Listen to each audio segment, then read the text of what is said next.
5.5 తీసుకొని 5.5 తీసుకొని ఇక్కడ 3 వేసాను, ఇక్కడ 2.5 వేసాను, ఇక్కడ 2.75 వేసాను.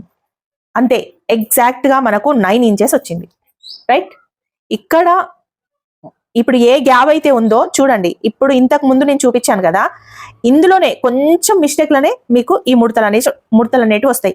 ఇప్పుడు ఈ పార్ట్లో మనము ఏమైతే ఒక పాయింటే కదా అనుకుంటాం, కానీ చంక దగ్గర లూజు టైట్ పట్టేస్తుంది. ప్లస్ ఈ ఏదైతే మనకు ఈ పార్ట్ ఉందో ఎక్స్ట్రా క్లాత్ పార్ట్, అవి ముడతలు వచ్చేస్తాయి, ఇలా బుంగలు వచ్చేస్తాయి అన్నమాట. సో ఇట్లా చిన్న చిన్న మిస్టేక్ల వల్లనే మనకు బ్లౌజ్ అనేది ముడతలు వస్తాయి. నేను ఇది కరెక్టే తీసుకున్నాను కానీ ఇది తక్కువ వచ్చింది, నేను ఎక్కడ పొరపాటు చేశాను అనుకుంటాం. చూసారు కదా, ఇంత చిన్న మార్కింగ్లనే ఇలాంటి దొడ్డు మార్కింగ్లు పట్టుకోవడం వల్ల. ఇంకొకటి, చాక్ పీస్ ఉంటుంది కదండి, చాక్ పీస్ తోని కూడా వేస్తారండి మార్కింగ్ వాళ్ళు. నేను చూసాను, ఎందుకంటే మా సిస్టర్ కూడా చాక్ పీస్ తోనే వేస్తారు.